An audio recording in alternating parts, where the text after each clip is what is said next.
welcome to Steph's World, Spiritual Foundations, Part 18. Can you believe this? 18 videos, man. Wow. I'm moving, baby. I'm moving. Woo! Okay, now I've done a couple that in between my spiritual foundation ones that were political. Can't keep my mouth shut.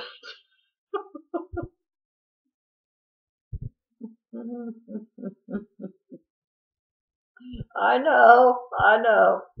You know, I tell everybody else, learn to keep your mouth shut, and here I am, old big mouth. But anyway,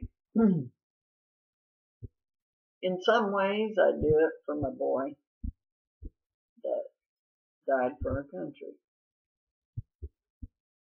I feel like I'm picking up the flag for my boy, and I'm running with it, man. I'm running with it, just like you did, because my son went into a new group of men when he went into the medevac group. He got stationed in a new area, and none of them knew him. And there's a story they told about him during his the military funeral that they had for him, about how this guy from nowhere, this big guy, because Matt was big, he was 6'2". I'm a little tiny woman, and I had this great big boy. My other boy's big too, but not as big as Matt. And here comes old 6'2" Matt, just coming along. And I don't know what had happened, but apparently the guy that was carrying the flag was having trouble. So Matt grabs the flag and he leads. He gets in front and he leads them with the flag. That's my boy. You think I'm not proud of that? You damn right I'm proud of it. Good for him. So yes, I got some political videos out there, and I write a lot of political stuff because I got to for my boy. I got to for him. I got to carry that flag for my son. I got to do what I think my child would want me to do. Anyway, let's talk about where we left off on number 17. Now, I just put number 17 out there so that if anybody really wants to look at it or read it watch it or anything, great. You know, because number 17 is going to get us ready for what I got to say today. Okay? And I do want to welcome you. This is my home. So, welcome to my home. Fortunately, you can't see some of it. I'm in the middle of writing a book, or whatever you want to call it, a mini-series or something. And I like to put pictures in, so, you know, for me to try to search for pictures, you're talking about a very disabled woman getting on her hands and knees, whipping through these boxes, trying to find all these certain pictures, right? Hands barely work. You know, it's a trip, believe me. But, you know, God gives us the strength to do what we must do. God does give us that strength, let me tell you. And before I get started, I'm going to tell you something, because it all ties in. I'm going to tell you what I did on Wednesday. This is Friday. Wednesday, I took a shower. Now remember, taking a shower for a person as disabled as me is a lot of work. Oh, and I have this severely long hair, okay? And you wouldn't believe it, but it's very thick, too. That's the Native American in me. If I took after my dad's side of the family, there wouldn't be much hair left, okay? Because their side lost their hair early in life. I mean, it just thinned out. But my mama's side, oh my God, thick, thick, thick hair, Daughters got it, granddaughters have it, runs in our family, and I thank God that we have that, okay? Anyway, getting on with it. Wednesday, I had finally gotten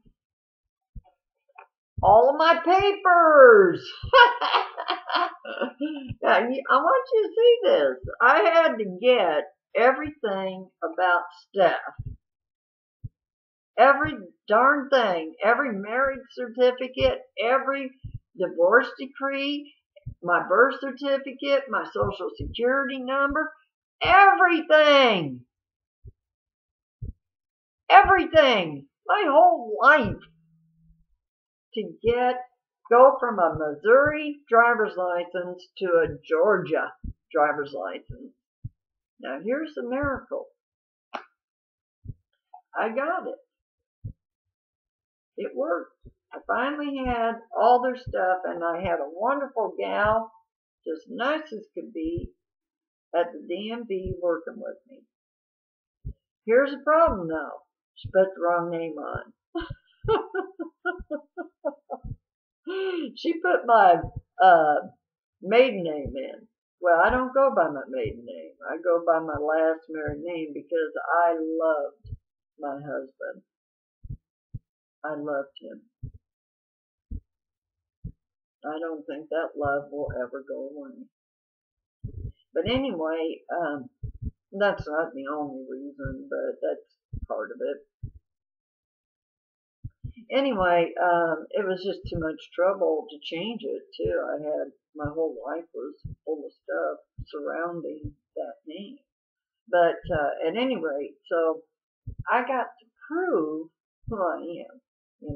That was the rule, okay? And I figured, even though my marriage divorces had my maiden name on it, they could tie it all back to my birth certificate. That'd be good enough. No, it wasn't. It wasn't good enough. I didn't get the marriage certificates too. Well, my little girl, who's really not a little girl, but to me she always will be. She's my baby. I'm taking her on a cruise in December because I want her to always have a good memory of her and me together. And I will have to be making sure I keep this big mouth shut. Because, it used to embarrass my children when they were little, and I couldn't keep it shut. I embarrassed them. That's a little lesson we need to learn.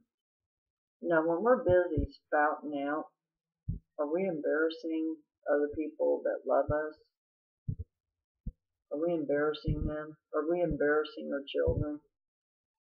Maybe we can use a little finesse when we do all that. Maybe we could think about it first before we throw out that stuff. You know what I mean?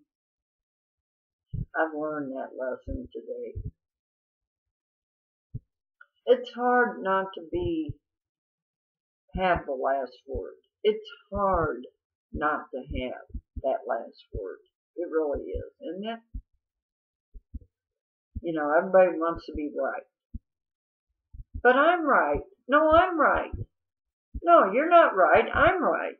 We all want to have that last word. But you know what? We don't. Nobody does. That's the funny part. We just think we do. Yeah, it is kind of cute. But anyway, So I went through a lot on Wednesday. And I had to go here, I had to go there, I had to go everywhere. Okay? Now, I get my driver's license. I didn't even bother looking at the fact that she had put my maiden name on the license itself, even though I'd signed it the right way with my real name. Okay? Now, in a way, that probably saved my life over at the tags office. And by the way, the DMV and getting your motor tags are in two totally different places. And they're very far away from each other. But thank goodness this gal told me exactly how to get there, and it was easy as pie. Easy as pie. So I got there, but it was a long little drive. Anyway, so then, I hadn't eaten anything all day. Sometimes I forget. It's part of the illness that I have. I don't get hungry very often. Very dangerous.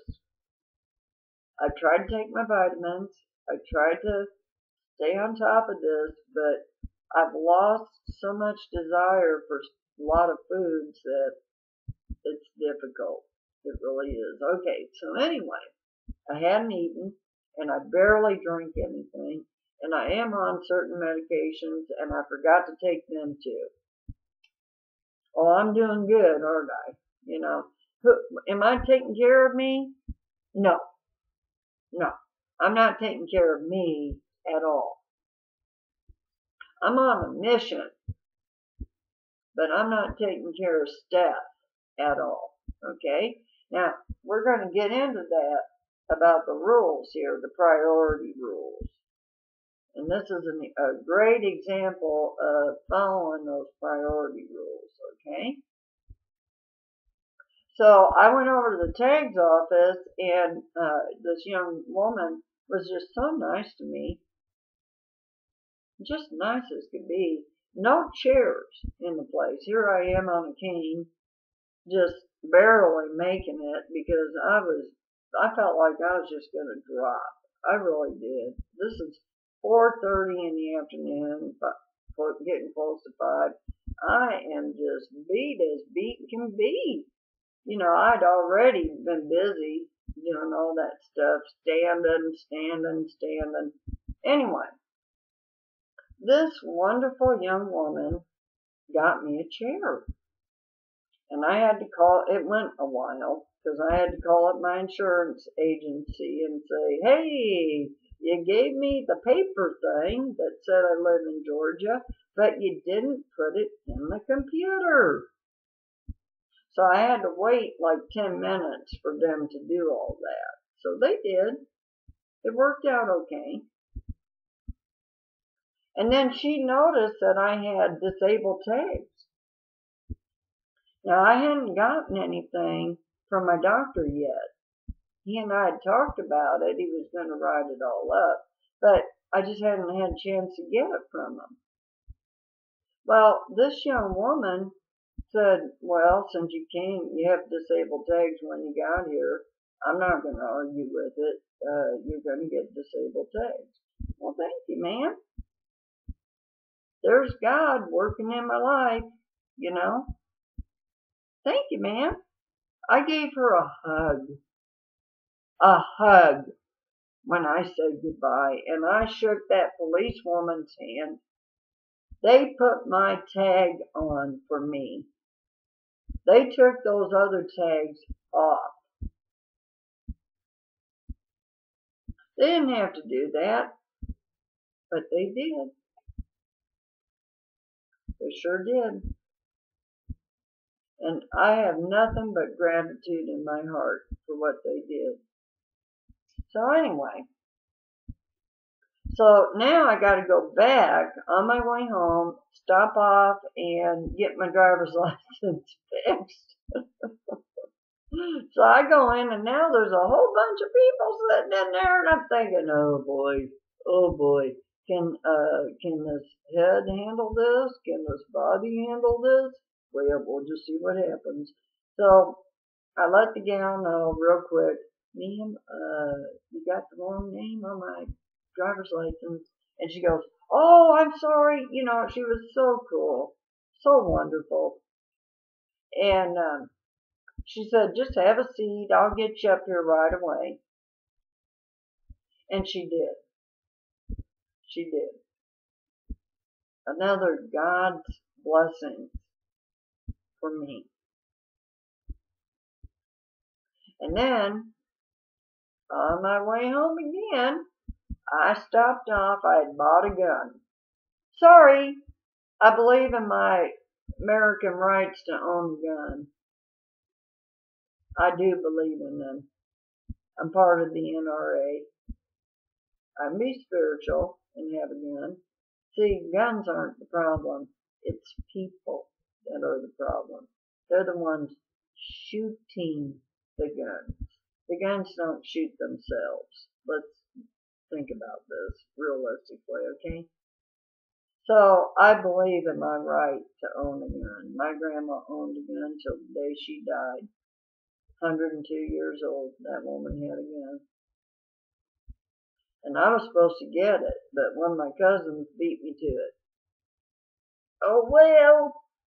So anyway, I bought my own, and it's an antique, by the way, but it's not that old. I mean, it's old, but not that old. And as long as I take good care of it, it'll be in great shape. And I enjoy shooting. I love to shoot. And my boy, who passed away, he has a medal over there in his, I've got his uniform and everything over there. He's got a medal saying he was a sharpshooter. He got that from his mama. I was a good shot, let me tell ya. Even with bad eyesight, I was a good shot. Oh yeah, by the way, if I had a prompter, I wouldn't be able to read it. It'd be, huh? You know, I'd be squinting my eyes and all kinds of stuff. I'd be going, where's my glasses? And even with the glasses, I probably wouldn't be able to read it. When I went to get my license, the one thing that I was in fear of was, oh boy, are they going to give me a eyesight test? Because I'll flunk it. I have cataracts. Oh yeah. One of the many, many things wrong with me. Yep. Cataracts. Yeah. Anyway, I decided as long as I can still see the TV and read my books and all that kind of stuff, forget it. They're not going to put nothing in my eyes, okay? But anyway, and then I pray, because I believe in the power of prayer. I really do.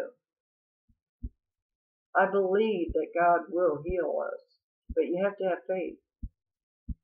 You must have faith for that to come about. If you don't have true faith in your heart, you're not going to get healed. And let me tell you something else. Some people would say, well, since you're so faithful, how come you haven't been healed? Get pressure. Well, maybe I'm not supposed to be.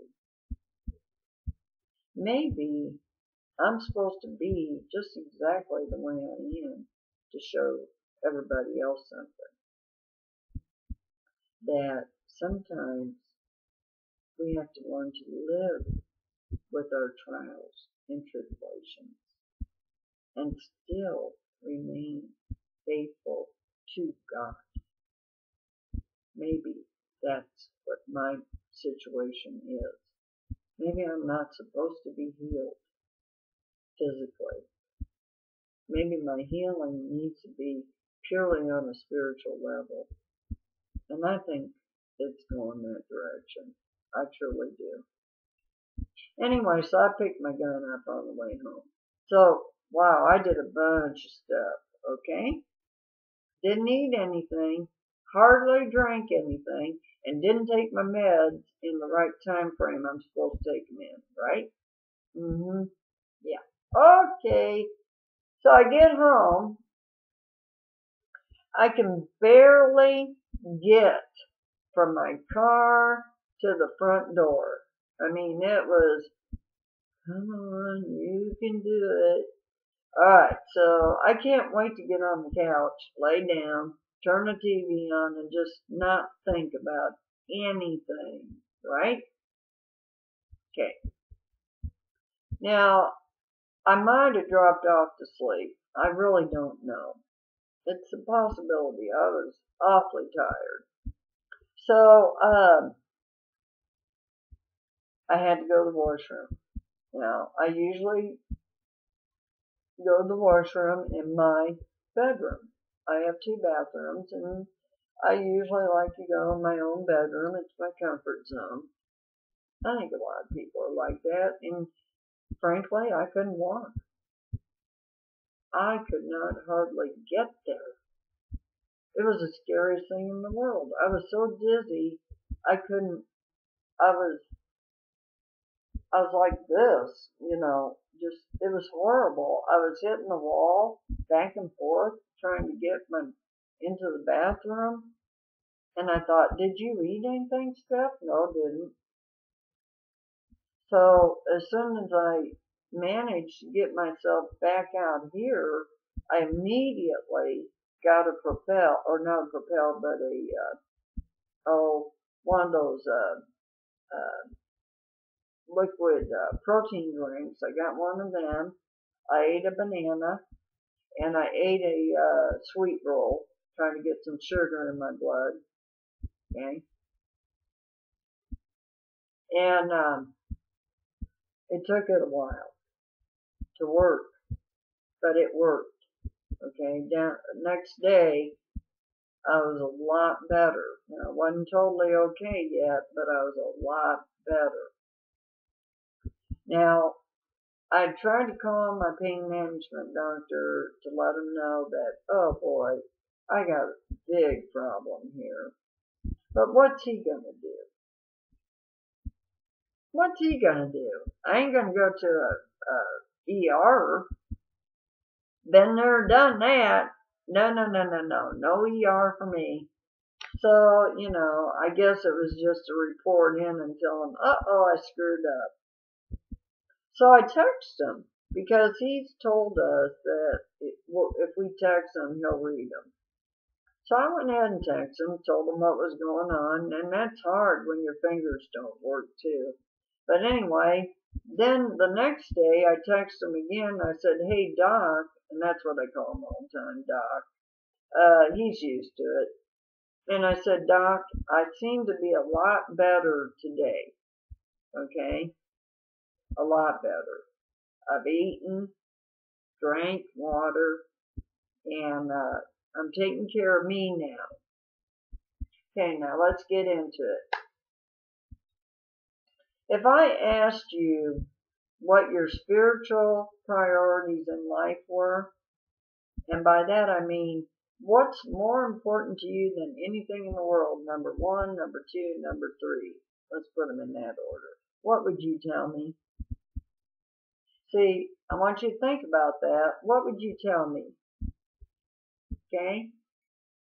Now, when my spiritual advisor, the first one I ever had in my life, asked me that, you know what I told her? Work.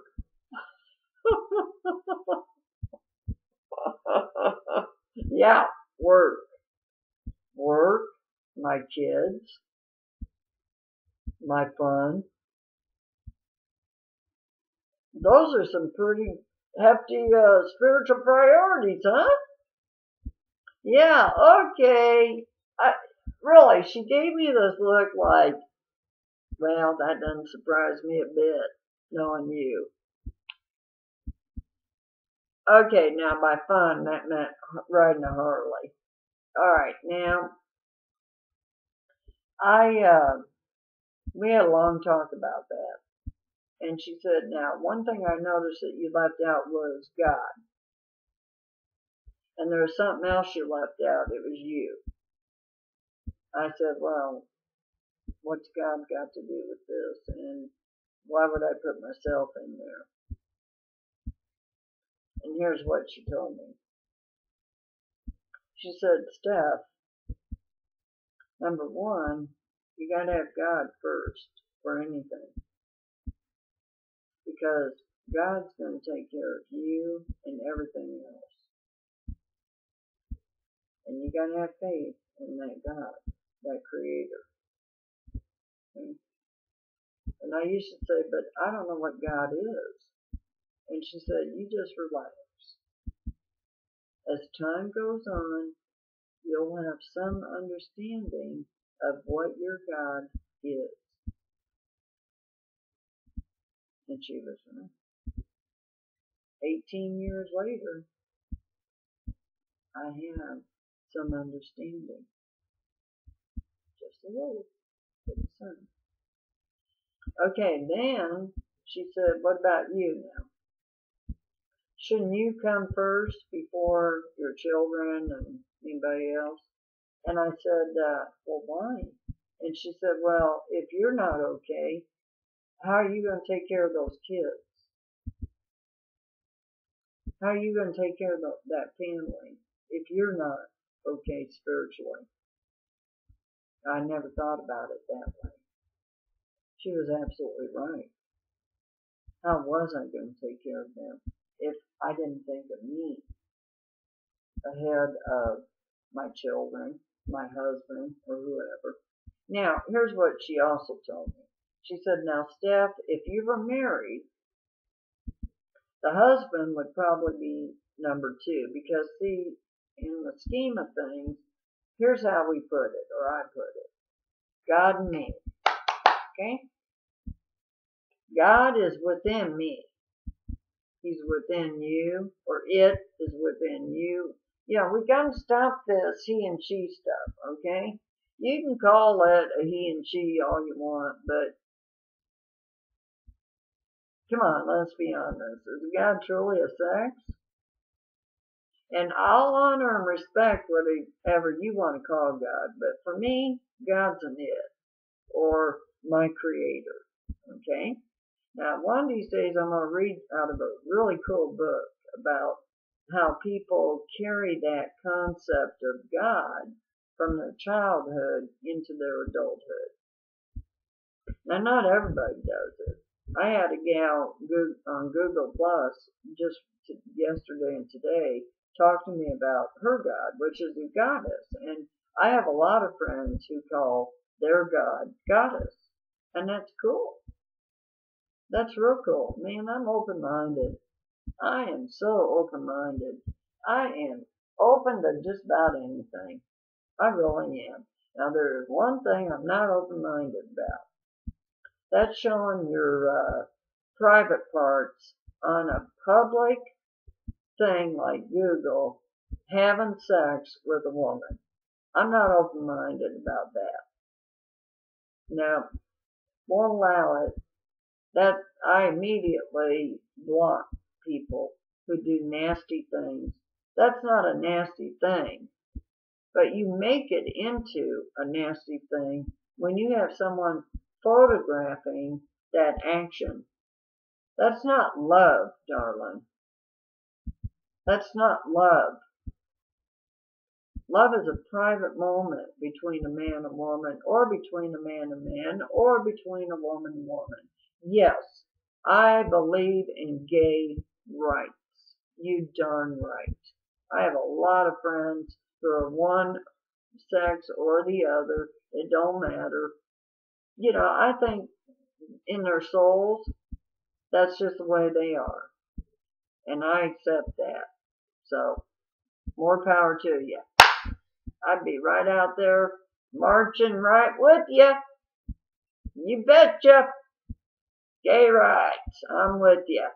And the rest of you, if you don't like it, too bad. Now,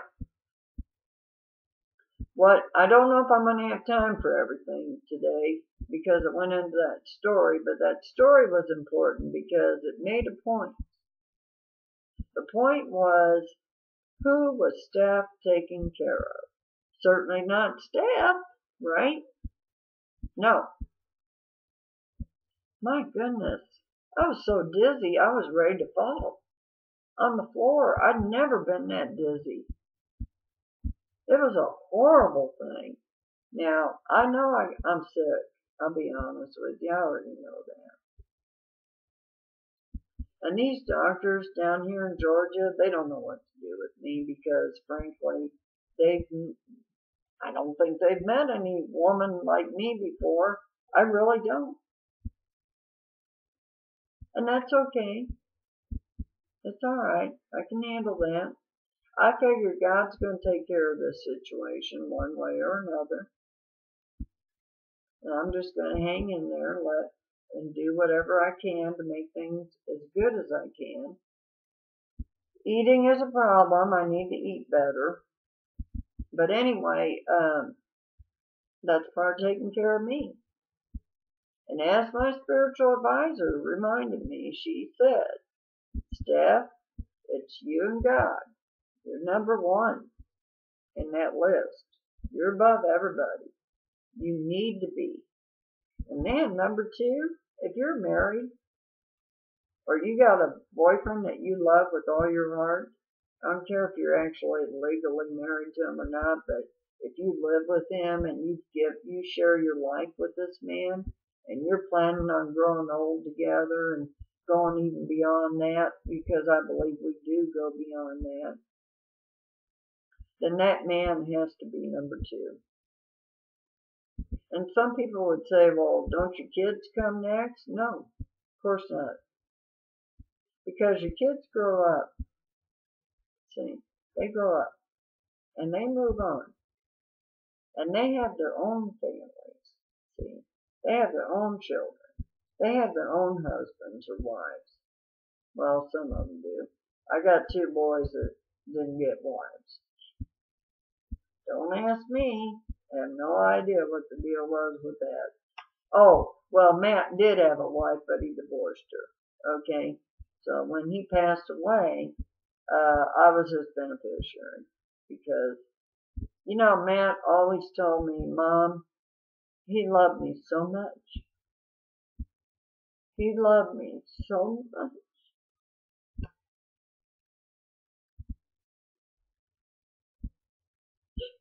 He said, Mom, you don't need to worry. I'm going to take care of you.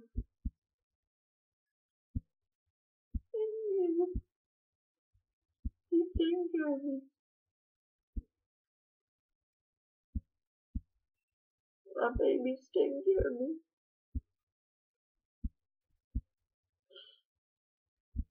I wish you'd read my story because there's a part in it where I talk about Matt and I used to share the same room till he was about a little over a year old when we joined his father down in Texas. But that little stinker, he used to stand at that crib and he was going to wake me up on a Saturday and he used to throw his he used to throw all those toys at his mama, and he was making sure mama woke up. He was ready. He wanted to eat. He was ready to move on with his day. Come on, Mom, let's go. And he'd be giggling at me and laugh at me. And he was, oh God, he was the happiest little boy. He really, truly was. He was so happy. Brian, he wasn't as happy as Matt.